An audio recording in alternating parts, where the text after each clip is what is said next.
أعوذ بالله من الشيطان اللعين الرجيم.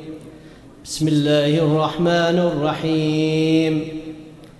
إن الذين كفروا سواء عليهم أنذرتهم أم لم تنذرهم لا يؤمنون.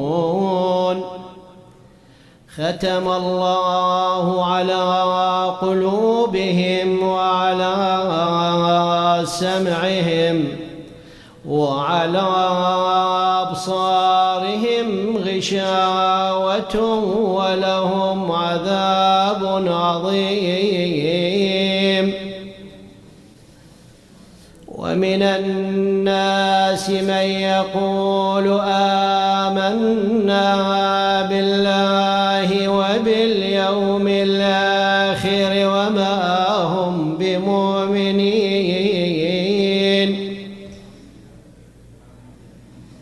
يخادعون الله والذين آمنوا وما يخدعون إلا أنفسهم وما يشعرون.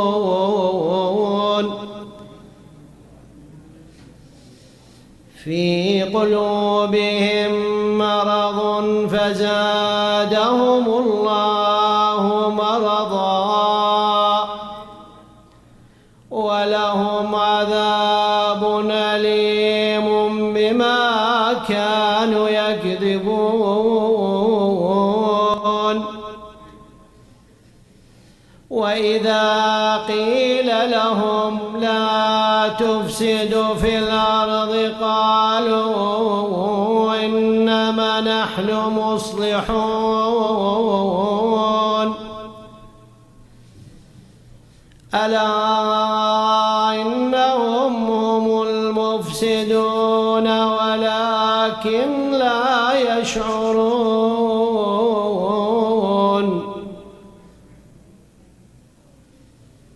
وإذا قيل لهم آمنوا كما آمن الناس قالوا أنؤمن كما آمن السفهاء.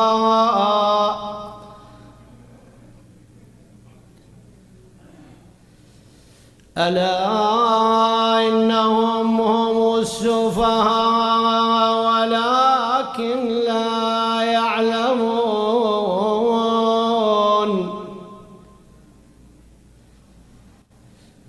وإذا لقوا الذين آمنوا قالوا آمنا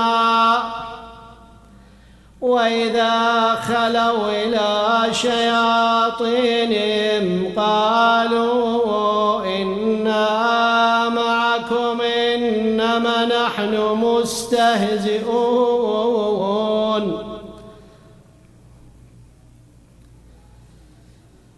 الله يستهزئ بهم ويمدهم في طغيانهم يعمهون.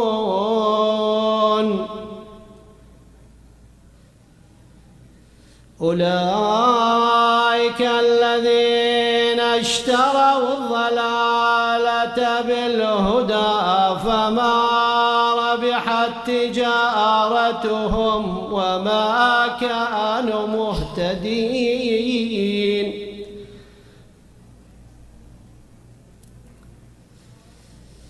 مثلهم كمثل الذي استوقد نارا فلما أضاءت ما حوله ذهب الله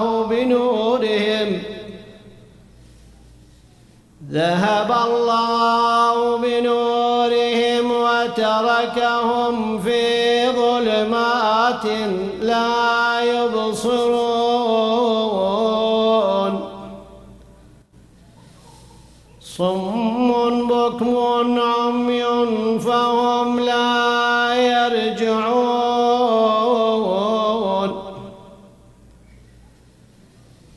وكصيب من السماء فيه ظلمات ورعد وبرق يجعلون أصابعهم في آذانهم من الصواعق حذر الموت والله محيط بالكافرين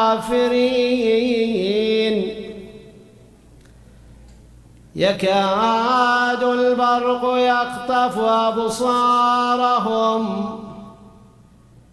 كلما أضاء لهم مشوا فيه وإذا أظلم عليهم قاموا ولو شاء الله لذهب بسمعهم وأبصارهم إن الله على كل شيء قدير.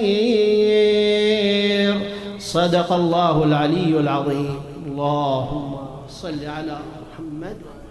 اللهم صل على محمد وآل محمد وعجل فرجهم. اور اب میں زحمت دوں گا غازی قاسمی کو، سلام پیش کریں گے غازی قاسمی.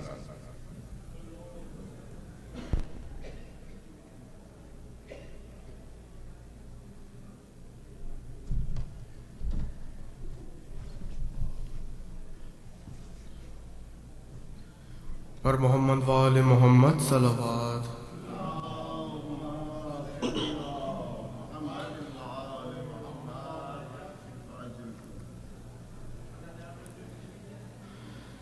بابا بابا مسافروں پہ قیامت گزر گئی. بابا بابا مسافروں پہ قیامت گزر گئی. پہنچے غریب جس گھڑی قبر حسین پر، یہ کہہ کے روئے قبر پہ سجاد نوحگر. بابا سنو غریبوں سے اب حالت سفر، متن بے وطن کو پھرایا ہے در بدر. زینب دایار شام میں جب ننگے سر گئی. بابا بابا مسافروں پہ قیامت گزر گئی. مقتل سے ہم چلے تھے تو ہاتھوں میں تھی رسن. بابا معاف کرنا نہ ہم دے سکے کفن. ٹکڑوں میں بٹ چکے تھے شہیدوں کے سب بدن. خاک اور خون میں ڈوبے نظر آئے خطاطر. اولاد فاطمہ سر مقتل بکھر گئی. بابا بابا مسافروں پہ قیامت گزر گئی. مقتل سے اس طرح سے گزارا گیا ہمیں، خون کے سمندروں میں اتارا گیا ہمیں. بابا ہر ایک گام پہ مارا گیا ہمیں، باغی کی آل کہہ کے پکارا گیا ہمیں، رنج و علم کی تیغ جگر میں اتر گئی، بابا مسافروں پہ قیامت گزر گئی، بازار شام اور وہ لوگوں کا اجتہام، ایسے میں شمر لیتا تھا سیدانیوں کے نام، اس شام میں ہوا تھا اسیروں کا قتل عام، کوئی نہ تھا جو کرتا ہمارا بھی احترام، قاتل ہے دکھ رہے تھے جہاں تک نظر گئی، بابا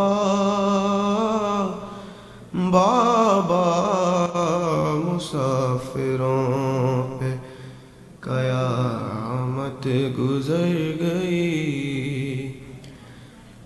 زندان شام پہنچے تو یہ بھی غضب ہوا، اماں رباب کرنے لگی گریا و فغاں، ایک کربلا کے بعد ہوئی ایک کربلا، زنداں کے در سے دیتی تھی اموں کو جو صدا، آخر یہی ہوا کہ سکینہ بھی مر گئی، بابا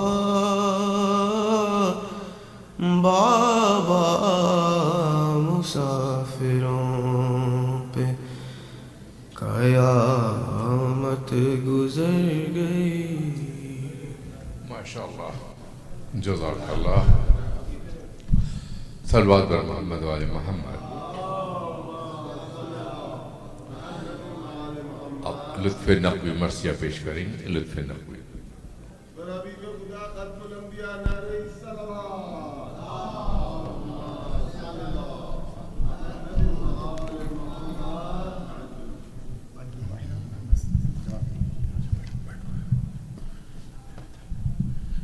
صلوات۔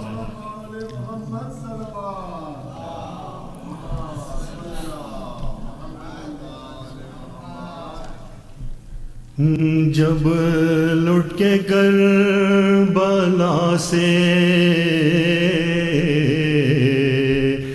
اسیر ستم چلے،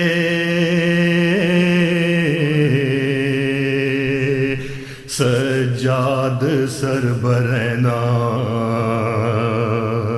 بدر دو علم چلے، روتے سروں کو پیٹتے پا بندے غم چلے، روتے سروں کو پیٹتے پا بندے غم چلے، زینب نے لاش سے کہا بھائی ہم چلے، مرنے سے آپ کے میں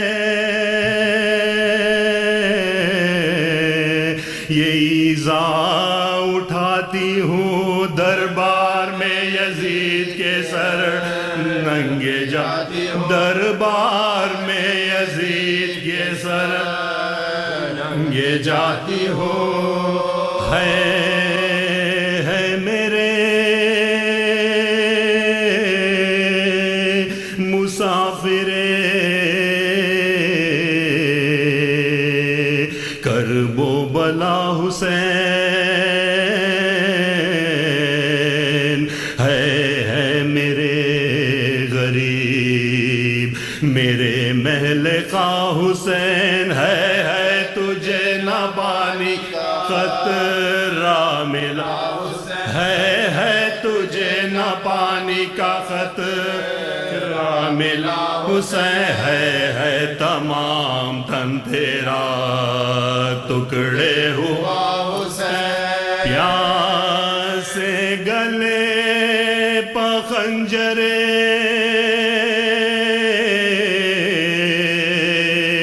بیداد چل گیا ہے تڑپ تڑپ کے تیرا دم نکل گیا ہے تڑپ تڑپ کے ہے تڑپ تڑپ کے تیرا دم نکل گیا ہے، نینوالی کی بذات تجھے ملی، اے کربلا خدا کی امانت تجھے ملی، اے خاک میری ماں کی ریا عزت تجھے ملی، اے خاک میری ماں کی ریا عزت تجھے ملی، لے اے زمین شم امامت تجھے ملی، دامن تیرا بھرا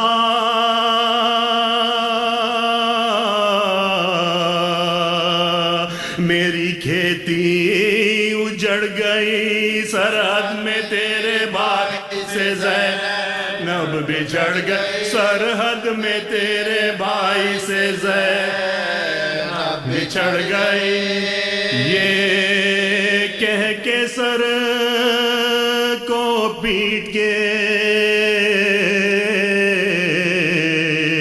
بولی وہ دل جلی،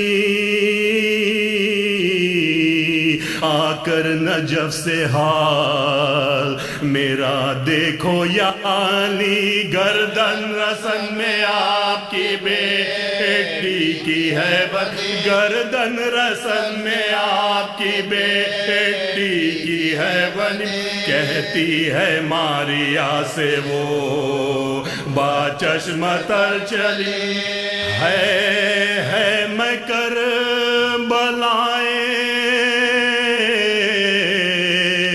مولا میں لٹ گئی، پردیس میں میں آ کے برادر سے چھٹ گئی، پردیس میں میں آ کے برادر سے چھٹ گئی، کیا لطف زندگی کا جو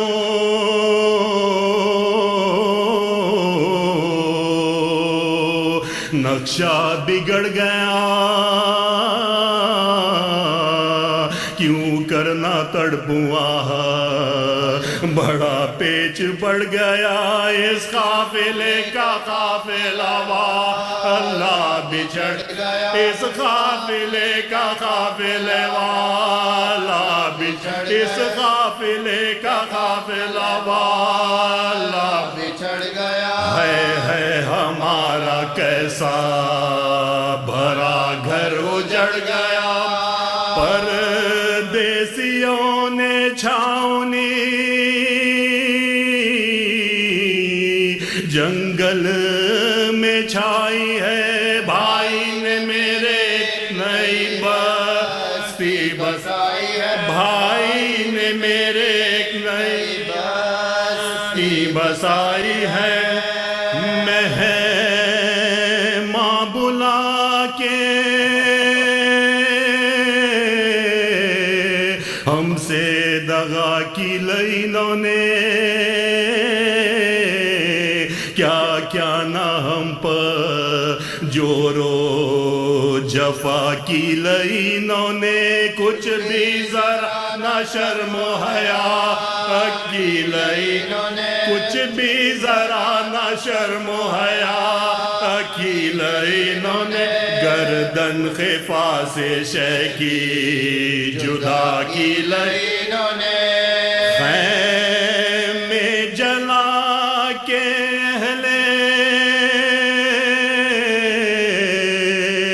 ستم شاد ہو گئے ہم کربلا میں آ کے برباد ہو گئے ہم کربلا میں آن کے ہم کربلا میں آن کے برباد ہو گئے بھائی پہ میرے سامنے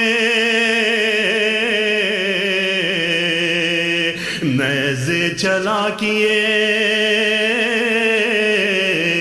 تیغ و تبر بدن پر برابر لگا کیے شبیر شکر شکر ہی منہ سے کہا کہ شبیر شکر شکر ہی منہ شبیر شکر شکر ہی منہ سے کہا کیے اترانا شمر سینے سے بے سر جدا کیے روتی رہی میں وہ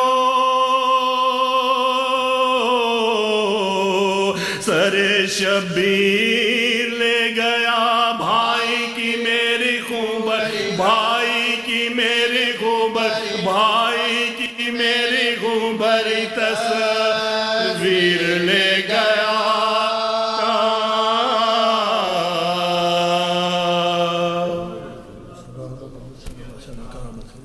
صلوات بر محمد و آل محمد.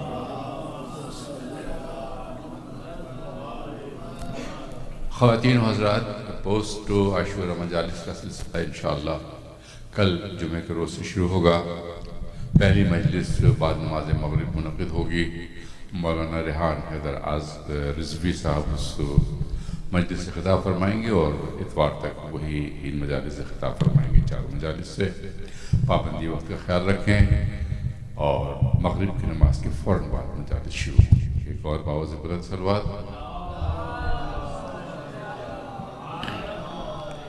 قبل اس کے میں قبلہ کو زحمت دوں، ان سے درخواست کروں تشریف لائیں.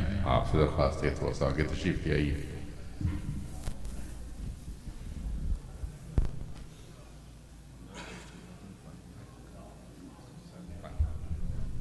محمد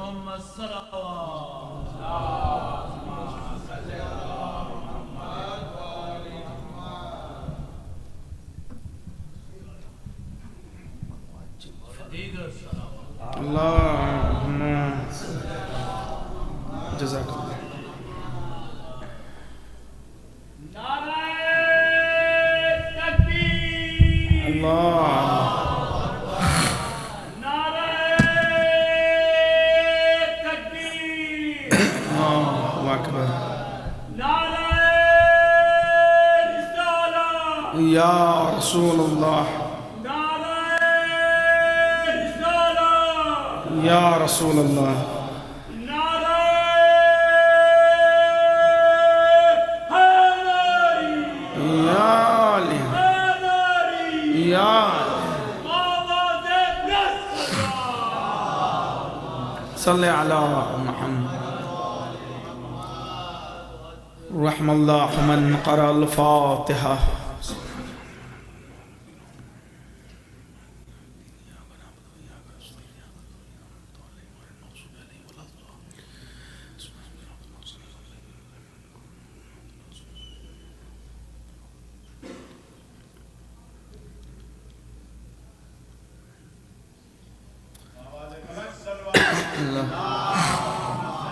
صلی علی محمد. لا حول ولا قوة إلا بالله العلي العظيم. أعوذ بالله من الشيطان اللعين الرجيم. بسم الله الرحمن الرحيم. الحمد لله رب العالمين. الحمد لله الذي لا يبلغ مدحته القائلون. الحمد لله الأول بلا أول كان قبله والآخر بلا آخر يكون بعده. الحمد لله الذي جعلنا من المتمسكين بولاية أمير المؤمنين والأئمة عليهم السلام. الله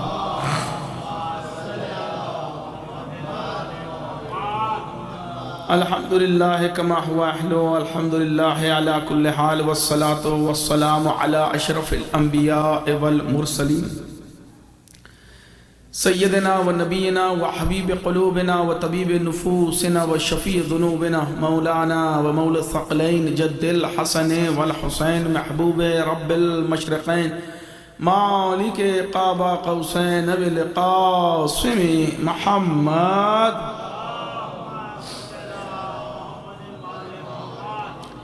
وعلى آله الطيبين الطاهرين المعصومين المظلومين ولعنة الله على أعدائهم ومنكري فضائلهم ومصائبهم وشجاعتهم وجلالتهم وولايتهم وعطشهم وأتباعهم وعلمائهم وشيئتهم وغاصبي حقوقهم أجمعين من يوم عداوتهم إلى يوم الدين. أما بعد فقد قال الله سبحانه وتعالى في كتابه الكريم بسم الله الرحمن الرحيم وجعلناهم أئمة يهدون بأمرنا وأوحينا إليهم فعل الخيرات وإقام الصلاة وإيتاء الزكاة وكانوا لنا عابدين. صلوات.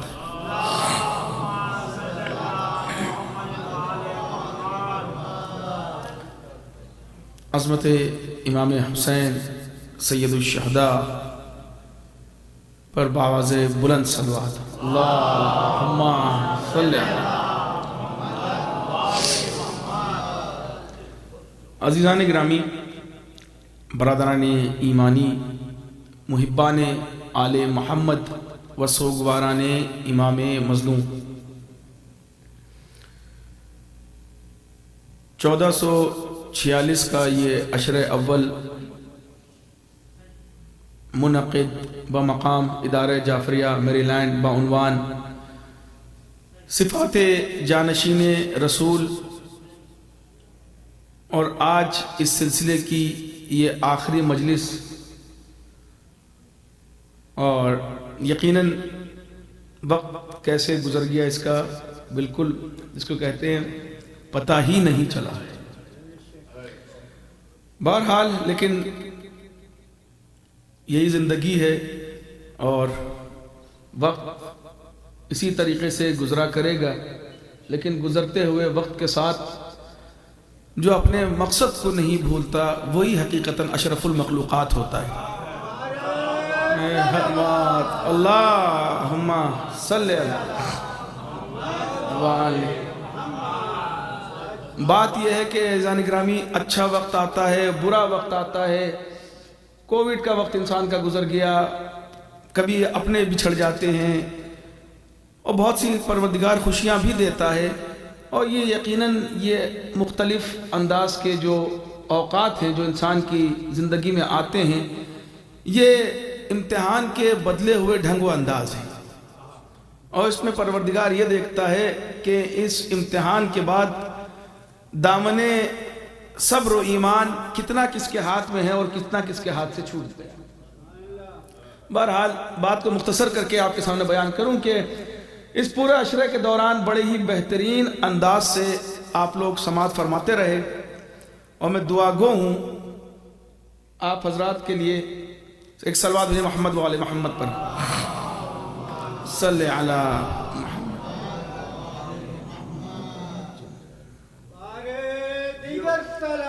اللہم صلی.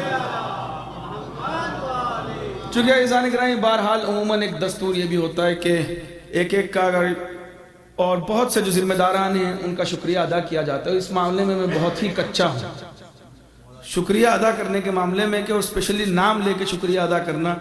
چونکہ بہرحال مجھے اس بات کا اعتراف ہے کہ میں خاکی بھی ہوں اور خاطی بھی ہوں، تو خطا کا امکان بہت زیادہ ہے. تو میں ان معاملات کو ان ذوات پہ چھوڑتا ہوں کہ جن کی ذات سے کوئی خطا چھو کے نہیں گزرتی، اور وہی اجر و ثواب دینے والی ہیں. اور انشاءاللہ بس یہی دعا کروں گا ہر آنے والے کے لیے جو مجلس میں آیا، جس نے مجلس کو سنا، دعا دی، کسی بھی طریقے سے حصہ لیا. یہاں پہ جو سارے سینٹر میں پروگرامات ہوئے، کہاں کہاں کون کیا کیا خدمت انجام دے رہا تھا، یقیناً ہمیں تو پتہ بھی نہیں، کیونکہ بہت سے لوگ خاموشی سے کئی کام کر رہے تھے. لیکن عزیزان گرامی، جو دفتر مادر حسین ہے اس میں سب کچھ درج ہو رہا ہے. اللہ صلی علی محمد. تو انشاءاللہ بس یہی دعا ہے ایک ایک فرد کے لیے کہ پروردگار اس عشق کو، اس محبت کو نسلوں میں جاری و ساری رکھے. اور بس انشاءاللہ میں بات کو آگے بڑھاؤں عزیزان گرامی. اب بات کو آگے کیا بڑھاؤں، چونکہ عموماً یہ ہوتا ہے کہ یہ جو آخری مجلس ہوتی ہے سلسلے کی، اس میں اکثر خطیب یہ کوشش کرتے ہیں کہ موضوع کو سمیٹا جائے، اور پھر کبھی کبھی یہ بھی سننے کو ملتا ہے، جس کا تو میں باقاعدہ طور سے اعتراف کرتا ہوں. کبھی کبھی یہ بھی ہوتا ہے کہ قبلہ، اور میرا تو موضوع بھی اتنا وسیع تھا، کبھی یہ سننے کو ملتا ہے کہ قبلہ نے موضوع شروع تو کیا تھا لیکن سمیٹ نہیں پائے. اکثر میں اس جملے کو اپنے عشرے یا خمسے کے انتہا میں یہ بات کہتا ہوں. میں کہتا ہوں میں نے آج تک کسی عشرے کو سمٹتا ہوا دیکھا ہی نہیں. اگر کسی خطیب نے، ہمارے سارے بزرگ خطبہ اور علماء، میں یقیناً اپنے لیے تو کہتا ہوں میری جان ان پہ قربان کہ ممبر کے لیے کس طریقے سے انہوں نے اپنی زندگی کو صرف کیا. چونکہ ایسا نہیں کریں، بات یہ ہے کہ دیکھیے دنیا کا ہر موضوع جو ہے وہ محدود ہے، لیمیٹڈ ہے، ہم اس پہ بول سکتے ہیں. بھائی اگر آپ علم کو لیں، علم پہ بولنا چاہے انسان بولتا رہے گا، 10 مجلس 20 مجلس 30 مجلس، ایٹ ون پوائنٹ آپ کو لگے کہ بھائی سیچوریشن پوائنٹ پر بات پہنچ چکی ہے. سخاوت کا آپ بات کرنا چاہیں، آپ بات کرتے رہے، آپ کو لگے کہ بھائی اب تقریباً ہم سارا کچھ کور کر چکے ہیں، 1-2 چیزیں شاید چھوٹ گئی ہو. عزیزان کرام اسی طریقے سے محبت ہو، مودت ہو، کسی پوائنٹ کو آپ اٹھائیں، شجاعت ہو، ہر چیز کو آپ جو ہے آپ بات کریں، 1 دن 2 دن 10 دن 20 دن، ایٹ ون پوائنٹ آپ کو لگے گا کہ بھائی بہت بول چکے ہیں. لیکن اگر یہی علم جڑ جاتا ہے اہل بیت سے،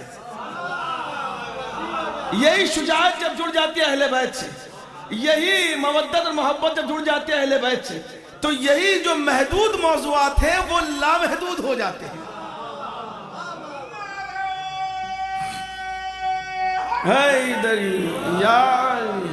چونکہ ایزان کریں بات یہ جتنے بھی موضوعات ہیں یہ صفات ہیں، اور صفات بیان کرتی ہے ذات کو. تو اگر ذات لیمیٹڈ ہوگی تو جو اس کے ایٹریبیوٹس ہوں گے وہ بھی لیمیٹڈ ہوں گے.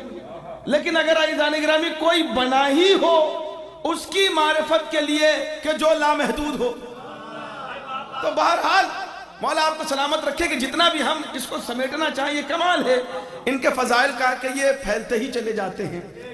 تو بہرحال اپنی کم علمی کا اعتراف کرتے ہوئے سلسلے کی یہ آخری مجلس انشاءاللہ کوشش اس میں یہ ہوگی کہ عزیزان گرامی جانشینی کا جو حق ہے اور اختیار ہے وہ آل ہی کو ہے. جو آل ہے یعنی جو اولاد ہے وہ اس طریقے کو جیسے سنبھالے گی اور لے کے چلے گی. اور ظاہر سی بات ہے کہ ہم روزانہ قرآن مجید کی ایک نہ ایک آیت ساتھ میں لے کے چل رہے ہیں. تو عزیزان گرامی اسی بنا پر اسی روش کو آگے بڑھاتے ہوئے خداوند کریم ارشاد فرما رہا ہے کہ وَإِذِ ابْتَلَىٰ إِبْرَاهِيمَ رَبُّهُ بِكَلِمَاتٍ فَأَتَمَّهُنَّ قَالَ إِنِّي جَاعِلُكَ لِلنَّاسِ إِمَامًا.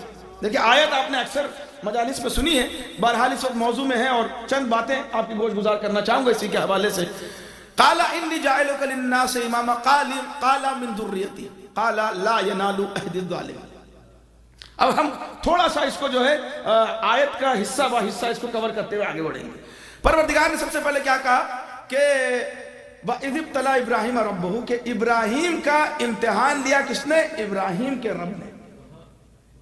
ابراہیم کے رب نے ابراہیم کا امتحان لیا اور امتحان کا نتیجہ کیا ہوا؟ فَأَتَمَّهُنَّ، ابراہیم نے تمام کیا. یعنی عزیزان گرامی صرف یہ نہیں کہ ابراہیم کامیاب ہو گئے، یعنی لفظ تمام اس بات پر دلالت کر رہا ہے کہ یہ ڈسٹنکشن کے لیول سے جو ہے پاس ہو گئے. نہ صرف یہ نہیں کہ پاس ہو گئے، چلیے بہرحال کامیابی ملی. اچھا جب کامیابی ملی تو پروردگار نے تحفے میں کیا دیا؟ یہاں سے آپ میرے ساتھ جڑے رہیے گا انشاءاللہ، جو کہ جو موضوع ہے اس کو جلدی جلدی میں چند باتیں بھی ہیں بہرحال آپ کو گوش گزار کرنی ہے. کہ قَالَ إِنِّي جَاعِلُكَ لِلنَّاسِ إِمَامًا، ہم نے تمہیں لوگوں کا امام بنا دیا. ہم نے تمہیں لوگوں کا امام بنا دیا. اب جس بات پہ میں آپ کا متوجہ، صلوات بھیجیں محمد و آل محمد. جزاک اللہ.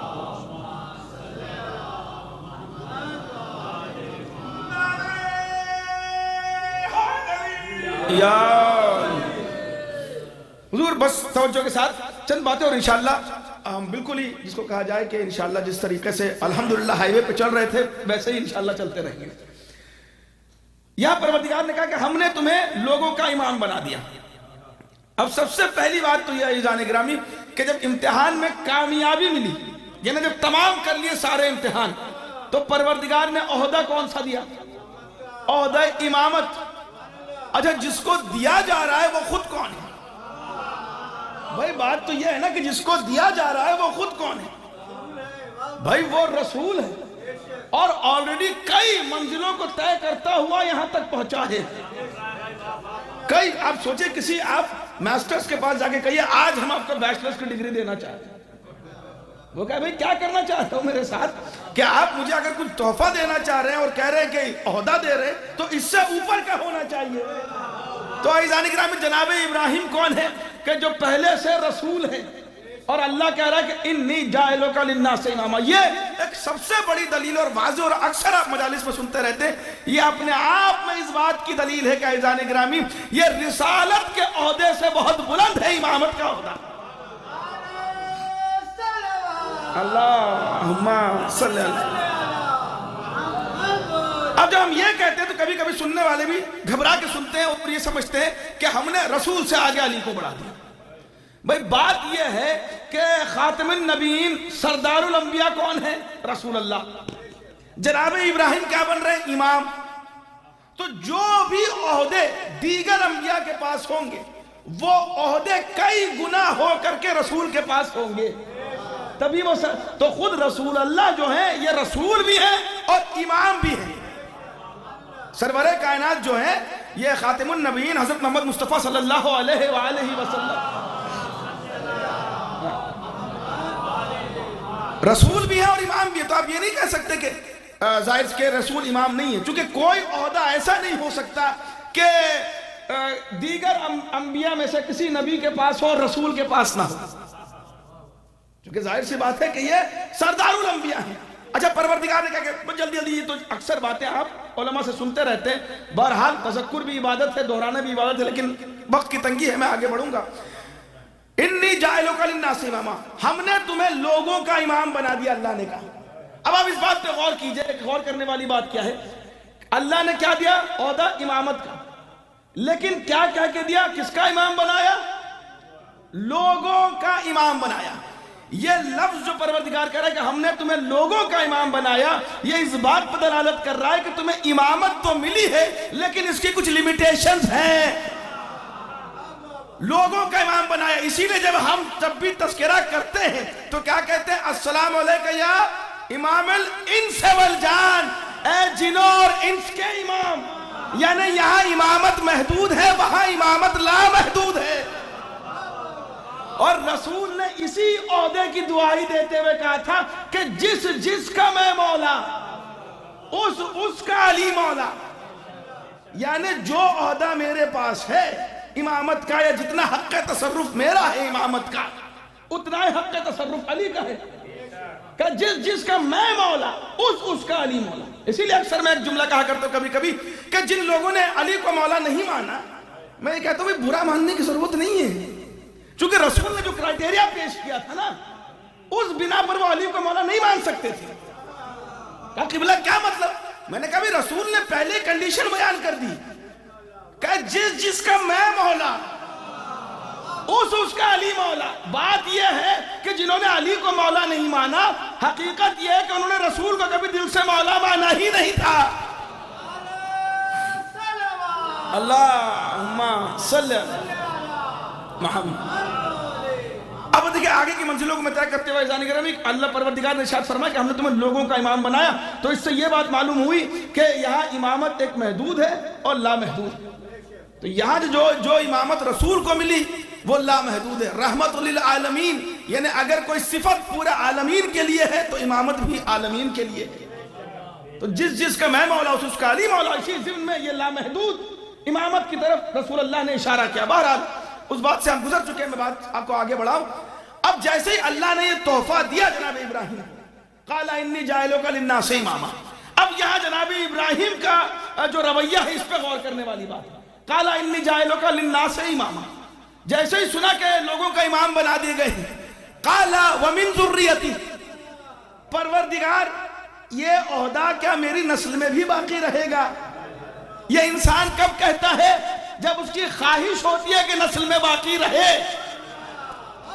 اب دیکھیں غور کرنے والی بات یہ ہے کہ جو درجہ امامت پہ یہاں جناب ابراہیم فائز ہو رہے ہیں، ابھی ہماری بات ہوئی کہ اس سے پہلے رسول تھے، اچھا ایسی رسول سے پہلے نبی تھے، نبی سے پہلے اللہ کے بندے تھے، اب تھے، یعنی عزیزان گرامی عبودیت کا عہدہ ملا، نہیں کہا کہ پروردگار من ذریتی، نبوت کا عہدہ ملا، نہیں کہا ومن ذریتی، رسالت کا عہدہ ملا، یہ تمنا نہیں رہی کہ میرے نسل میں باقی رہے، لیکن جب امامت کا عہدہ ملا تو کیا تمنا ظاہر کی کہ پروردگار ومن ذریتی، یعنی عزیزان گرامی امامت وہ عہدہ ہے جو قیامت تک باقی رہے گا۔ حیدری یا اللہم صلی اللہ محمد وَمِن ذُرِّيَّتِ، پروردگار کیا یہ میری نسل میں سے ہوگا؟ اچھا امتحان یہاں ایک کے بعد دیگر رسول اللہ دے رہے ہیں، جناب ابراہیم دے رہے ہیں، اور لیکن خواہش کیا ظاہر کی کہ پروردگار کیا یہ میری نسل میں سے ہوگا؟ اچھا دیکھیں بات بھی کیا کمال کیا عزیزان گرامی، عہدے نبی کو ملتے ہیں، امتحان آل دیتی ہے۔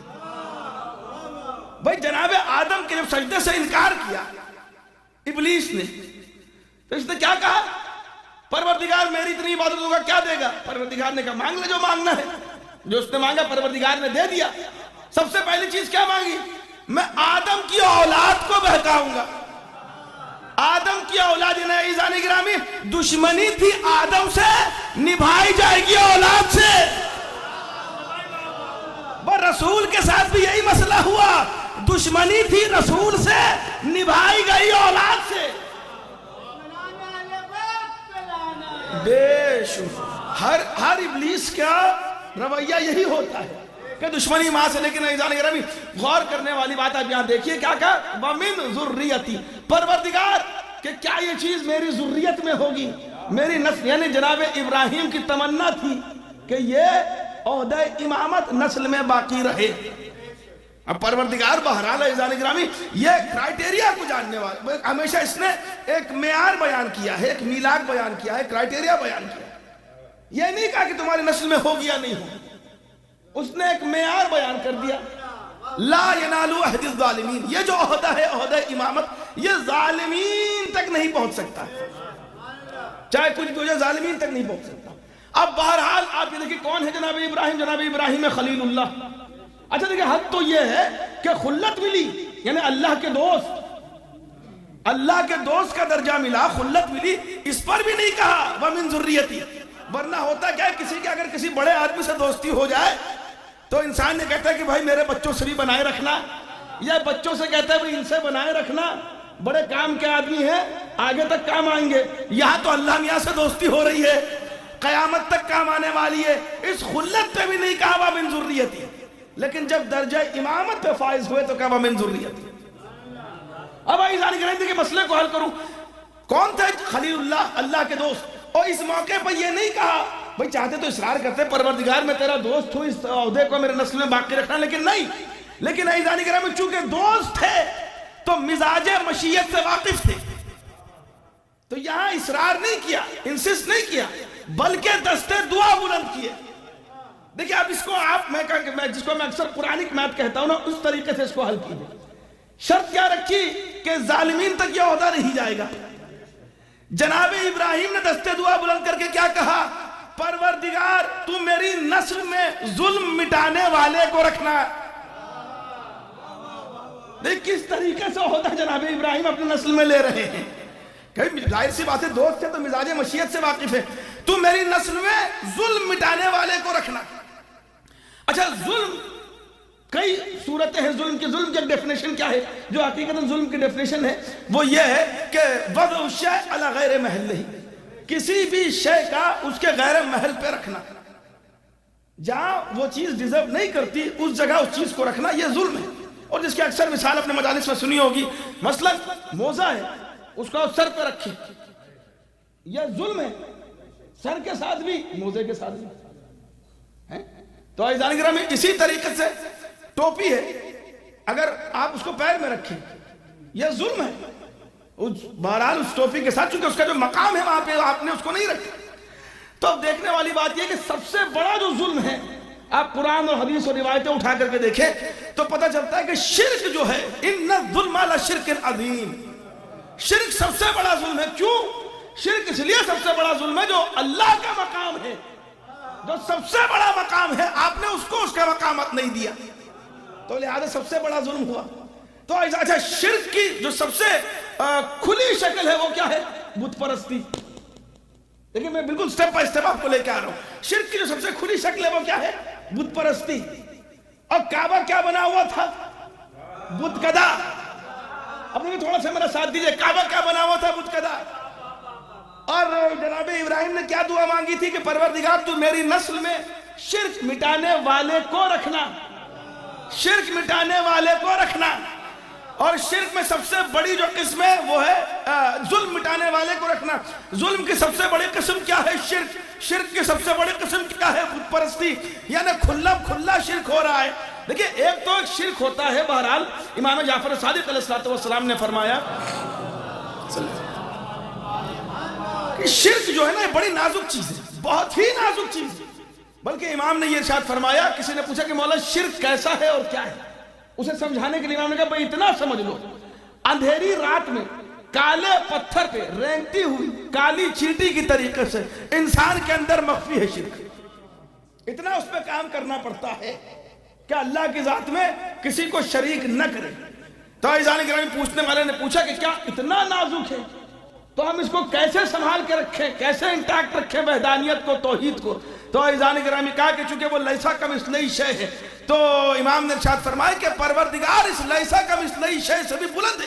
چونکہ تم اس کو بھی بہرحال ایک بڑی طویل ایک وہ ہے جس کا میں مضمون ہے روایت آپ کے سامنے پیش کر رہا ہوں کہ ہم اس کو بھی ریلیٹ نہیں کر پائیں گے. امام نے کہا کہ جو تمہارے نزدیک لیسا کمثلہ شیء ہے نا، یہ تو ہم بھی ہیں، یعنی اہل بیت بھی ایسے ہیں کہ ان کے جیسا کوئی نہیں. تو امام نے ارشاد فرمایا کہ ہماری ذات میں بھی کسی کو شریک کرنا یہ شرک ہے. ہماری ذات میں بھی، ہمارے کمالات میں بھی کسی کو شریک کرنا یہ شرک ہے. اور اگر اسے پہچاننا ہے تو ہمارے ذریعے سے پہچاننا. تو عزیزان گرامی بہرحال تو شرک اتنا کھلا ہوا ایک وہ ہے، ایک ظلم ہے جس کے لیے کہا گیا کہ ان الشرک لظلم عظیم. اب یہاں غور کرنے والی بات یہ کہ جس وقت خانہ کعبہ کے بت توڑے جا رہے تھے، اس موقع پر رسول اللہ نے ارشاد فرمایا کیا کہ میں اور علی میرے جد ابراہیم کی دعا ہیں. بھائی رسول اللہ نے ارشاد فرمایا کہ میں، اچھا کمال دیکھیں. آپ دیکھیں ظاہر سی بات ہے کہ مسئلہ یہ بھی ہے کہ تھوڑا سا آپ کو بھی کچھ عادت پڑ گئی ہے 10 دن تک، اور مجھے ہی بہرحال، لیکن مجھے اس کو بھی نبھانا ہے، موضوع کو بھی نبھانا ہے.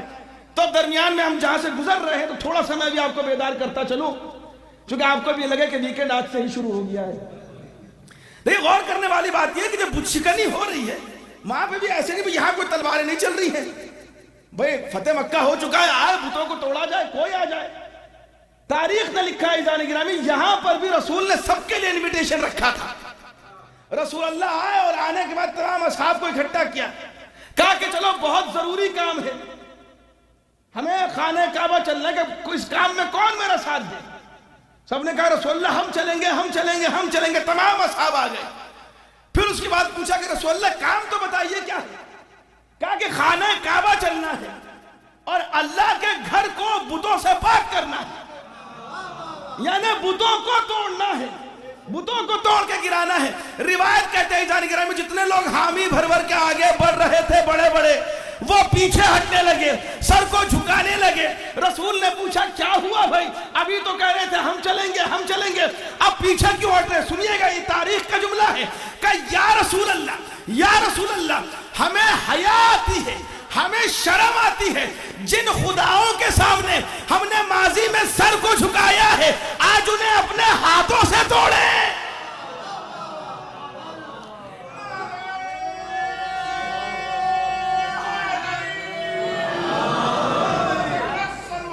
اللہ صلی اللہ، جن خداؤں کے سامنے ہم نے ماضی میں سر کو جھکایا ہے انہیں اپنے ہاتھوں سے ہم توڑیں، یہ ہمیں شرم آتی ہے. بلکہ عزیزان گرامی جو تاریخ کے بڑے بڑے لوگ گزرے ہیں نا ان کے بیانات سنیے اس کے بارے میں. ایک مرتبہ بیٹھے تھے ایک حضرت، اب ان حضرت کا نام تھوڑا سا آپ بھی ڈھونڈ لیجئے، بہرحال بڑے سخت نام ہیں، نام یاد کرنے میں عمر گزر جاتی ہے. تو عزیزان گرامی بہرحال تو وہ اپنا ایک واقعہ یاد کر کے کبھی رو رہے کبھی ہنس رہے تھے. کسی نے پوچھا کہ حضرت کیا ہوا، آپ رو بھی رہے ہیں ہنس بھی رہے ہیں؟ کہا کہ دور جاہلیت کے کچھ وقت یاد آ گیا. کہا کیا وقت تھا؟ کہا کہ ہم کھجوروں کا ایک بت بناتے تھے اور اسے جا کے بیچ میں رکھ دیا کرتے تھے اور جھک جھک کے اس کے سامنے عبادت کرتے تھے اور اٹھ اٹھ کے دیکھتے تھے کوئی دیکھ تو نہیں رہا، اور جیسے ہی کسی سے نظر بچتی تھی اس بت میں سے ایک کھجور غائب ہو جاتا تھا، اور جب تک عبادت ختم ہوتی تھی تب تک پورا کا پورا خدا ختم ہو جاتا تھا. تو ہمارے بزرگ بڑا اچھا جملہ کہا کرتے تھے، کہا یہ خدا خور لوگ اگر باغ صدق کھا گئے تو اس میں حیرت کیا ہے. تو عزیزان گرامی اللہم صلی اللہ، تو کہا گیا کہ کون ہے جو میرے ساتھ چلے اور خانہ کعبہ میں چل کے بتوں کو توڑے. کہا یا رسول اللہ ہم چلتے تو ضرور لیکن کیا کرے، تاریخ کے جملے ہیں عزیزان گرامی، کیا کرے، ہم نے اور ہمارے آباء و اجداد نے ان بتوں کے سامنے سر کو جھکایا ہے، لہٰذا ہمیں شرم آتی ہے کہ ہم انہیں اپنے ہاتھوں سے توڑے. روایت کہتے ہیں عزیزان گرامی مجمع کو چیرتا ہوا اب یہاں جچتا ہے کہ میں علی کی ولدیت کے ساتھ نام لوں. ابو طالب کا بیٹا مجمع کو چیرتا ہوا آگے بڑھا اور ایک جملہ کہا کہ یا رسول اللہ میں چلوں گا کیونکہ نہ میں نے نہ میرے آباء و اجداد نے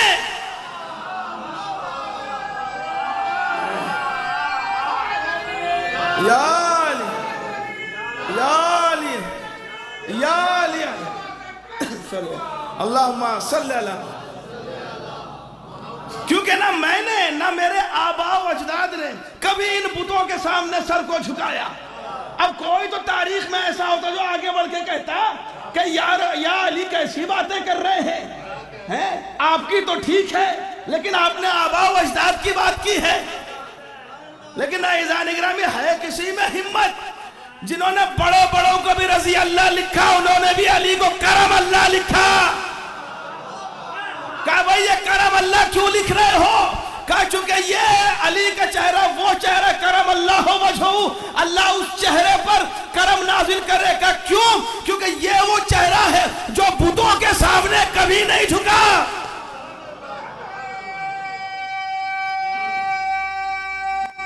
ادھر یا اللہم صلی اللہ. چونکہ عزیزان گرامی بات یہ کیوں نہیں جھک رہا بتوں کے سامنے؟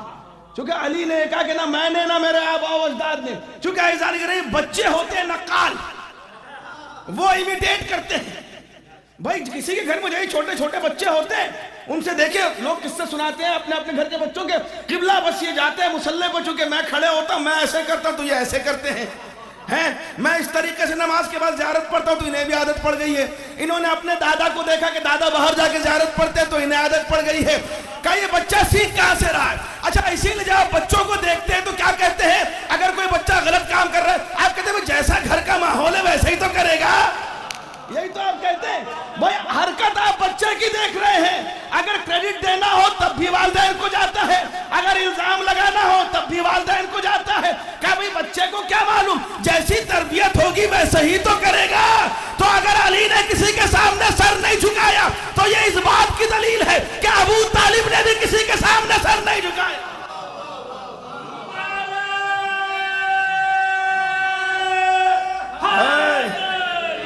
یا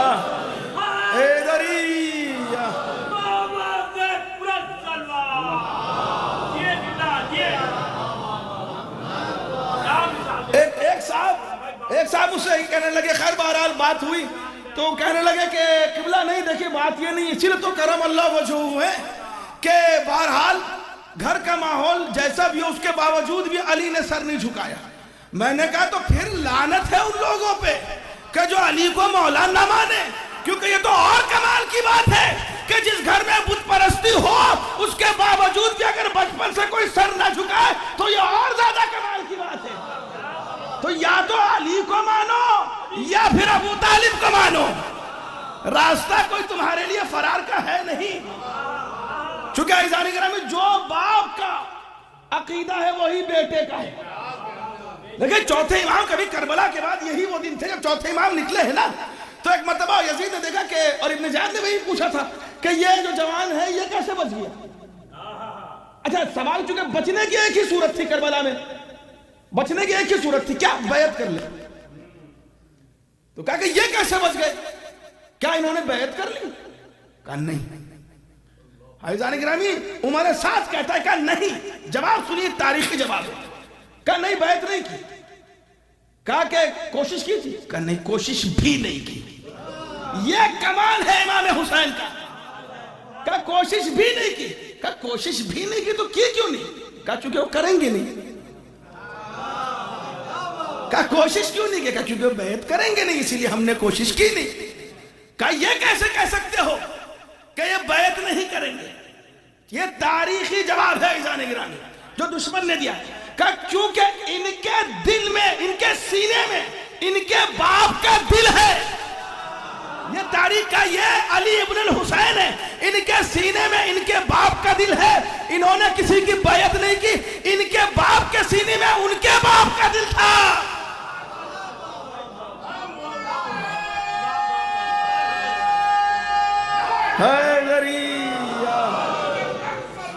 اللہم صلی اللہ محمد. لے مولا سلامت رکھا ہے جانی گرامی. اور یہ ظاہر سی بات ہے جو دل ہے نا، ان کے سینے میں ان کے باپ کا دل تھا.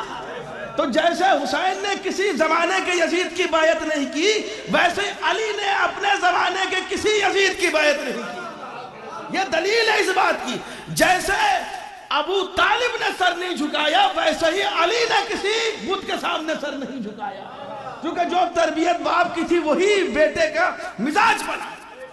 تو عزیزان گرامی غور کرنے والی بات یہ کہ کہہ تو دیتی ہے دنیا، اور یہی امام حسین نے ارشاد فرمایا کہ مجھ جیسا.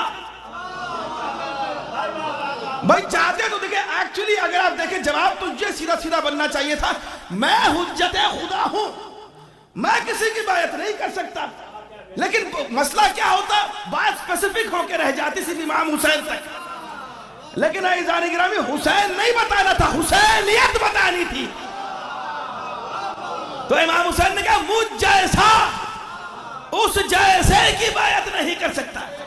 اب دیکھیں ہم لوگ سے بھی دنیا معذرت کے ساتھ الحمدللہ یہاں وہ مزاج نہیں ہے، ورنہ بہت سے کئی جگہ یہ بھی چلا ہے کہ یہاں پہ اس نے کیا کہا کہ یہ ان کے سینے میں ان کے باپ کا دل ہے اور ان کے سینے میں ان کے باپ کا دل تھا. ہم کہتے ہیں ہمارے سینے میں دل نہیں حسین ہے. جب مجھ جیسے کی بات ہو گئی تو بہت سی جگہ یہی بات چلتی ہے، یہ نعرہ حیدری کی کیا ضرورت ہے، یہ علی علی والی مجلس ہے، یہ نعرہ حیدری والی مجلس ہے. عزیزان گرامی یہ نعرہ حیدری نہیں ہے، صرف یہ ایک یاد دہانی ہے کہ ہمارے دل میں رہتا کون ہے.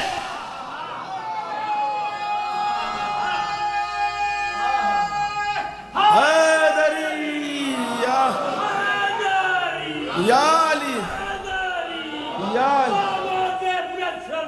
اللہم صلی اللہ. تو یہ صرف نعرہ حیدری نہیں ہے عزیزان گرامی. خیر میں نے اس دن بھی آپ کے سامنے بیان کیا کہ پل صراط کا وظیفہ یہی ہے، لیکن نکلے گا وہاں اسی کے منہ سے جو عادت یہاں دنیا میں ڈالے گا. چونکہ روایتوں میں ہے کہ اس موقع پر انسان ماں باپ کا نام بھول جائے گا. لیکن عزیزان گرامی یہ وہ چیز ہے نعرہ حیدری الحمدللہ ایسا نہیں ہے کہ ہم دنیا میں آ کے سیکھے ہیں. دنیا میں ماشاءاللہ ہمارے بچوں کے سامنے وہ بچے، اس عمر کے بچے جو صرف ماں کی دھڑکن کو پہچانتے ہیں، یا ماں کی دھڑکن کو پہچانتے ہیں یا نعرہ حیدری کو پہچانتے ہیں. چونکہ عزیزان گرامی ماں کی دھڑکن میں وہ نعرہ حیدری کا درس جاتا رہتا ہے، اور یہ حقیقت ہے بہرحال. تو یہ صرف یہ کبھی یہ نہ کہیے گا کہ نعرہ. عزیزان گرامی دل میں کیا ہے؟ دل میں جو ہے وہ ہے محبت، اور اس کے اظہار کا نام ہے مودت. اور اللہ نے ہم سے اہل بیت کی محبت نہیں مانگی، اہل بیت کی مودت مانگی ہے. چونکہ بہت سے لوگ یہ بھی کہتے ہیں قبلہ میں شو آف نہیں کرتا نعرے والے لگا کے، ہے اللہ جانتا ہے میرے دل میں کیا ہے. میں کہتا ہوں حضور اللہ تو جانتا ہے آپ کے دل میں کیا ہے، خود آپ کا بیٹا نہیں جانتا آپ کے دل میں کیا ہے. تو یہ نعرہ حیدری لبیک یا